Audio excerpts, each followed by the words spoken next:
Hello students, आज हम chapter 4 में सेकंड पार्ट स्टार्ट करते हैं।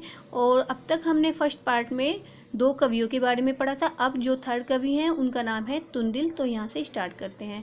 तो तुंदिल है, आपको इस नाम से ही पता चल रहा होगा कि तुंदिल है मतलब जिसका पेट मोटा हो। तो तुंदिल स्टेज पर आते हैं और बोलते हैं, तुंदस्य उपरी हस्तम आवर्तयन्। अपनी तोंद पर, अपने पेट पर हाथ फेरते हुए वो आते हैं। तुंदिलो अहम भो। तुंदिल बोलते हैं, अरे ममापि इदम काव्यम श्रूयताम जीवने धार्यताम च। मेरी कविता भी सुनो जो जीवन को धारण करने पर है। परानम प्राप्य दुर्बुधे माँ शरीरे दया कुरु। परानम दुर्लभम लोके शरीराणि पुनः पुनः। परानम मतलब पराया अन्न को प्राप्त करने से, पराया अन्न प्राप्त करने में, इसका मीन्स होगा मूर्ख। माम शरीरे दयाम कुरु, अपने शरीर पर दया नहीं करनी चाहिए। परानम पराया अन्न, दुर्लभ मतलब जो बहुत मुश्किल से मिलता हो।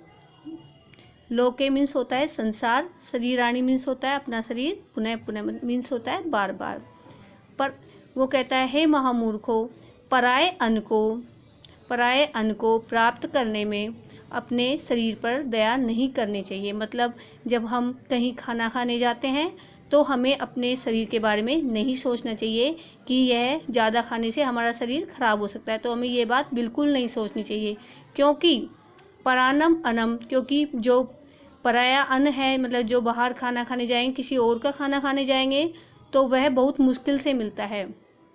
और संसार में जो बाहर का खाना है वह बहुत मुश्किल से मिलता है, लेकिन जो शरीर है हमारा वो तो बार बार आता है। अर्थात जो शरीर है वो तो हमारा मोटा पतला होता रहता है। इसलिए ये नहीं सोचना चाहिए कि हम मोटे हैं तो हम बाहर का खाना नहीं खाएं। तो हमें अपने शरीर का पर ज़्यादा ध्यान नहीं देकर जो बाहर का खाना है उसको खूब भरपेट कर खाना चाहिए। तो तुंदिल है जो क्या एक लालची है खाने के लिए, जो मतलब हमेशा खाने के बारे में ही सोचते हैं। तो यह बात सुनकर सभी लोग हंसते हैं। अब ये नंबर 4 कवि हैं जिनका नाम है चारवाक।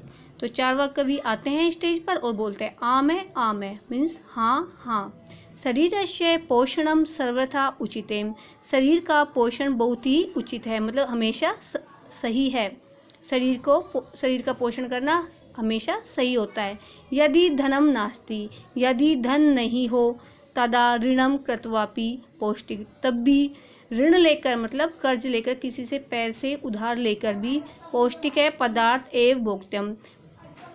अगर हमारे पास धन नहीं हो तो भी हमें किसी से पैसे उधार लेकर हमें पौष्टिक पदार्थ को खाना चाहिए। तथा कथयति चारवाक कवि। और चारवाक कवि कहते हैं, यावत जीवेत सुखम जीवेत ऋणम कृत्वा घृतम पीवेत। घृतम मीन्स होता है घी, ऋण का मीन्स आप समझ ही गए हैं। और यावत जीवित मतलब जब तक जीवन है सुखी रहना चाहिए। और चाहे हमें ऋण भी लेना पड़े और ऋण लेकर घी पीना चाहिए। मतलब अगर हम जब तक जी रहे हैं, जब तक हम सुखी रहें, और चाहे हमें कर्ज लेना पड़े लेकिन हमें पौष्टिक चीज़ों को खाना चाहिए।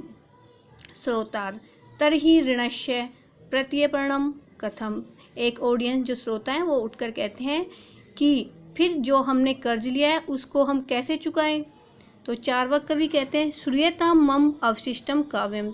तो चारवाक कवि कहते हैं, अब मेरी कविता सुनो। घृत पीत्वा श्रमम कृत्वा ऋणम पर्येत जनः। घी पीकर परिश्रम करो और जो कर्ज लिया है उसको चुकाओ। काव्य पाठ श्रवणेन उत्प्रेरित एक है बालको अपि। काव्य मीन्स कविता को सुनकर प्रेरित होकर एक बालक आशु कविताम रचयति। एक बालक अपनी छोटी सी कविता को रचता है। हास्यपूर्वकम च श्राव्यति, और हंसकर अपनी कविता को सुनाता है। सूर्यताम भो ममापि काव्यम। बालक कहता है कि सुनो सुनो, अरे मेरी भी कविता सुनो। गजाधर कवि जो क्या यमराज के सहोदर थे।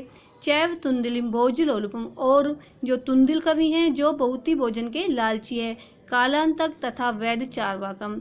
और जो कवि कालांतक हैं और जो कवि चार्वाक हैं, जो वैद कवि चार्वाक हैं, च नमाम्यहम्, उन सबको मैं नमस्कार करता हूँ।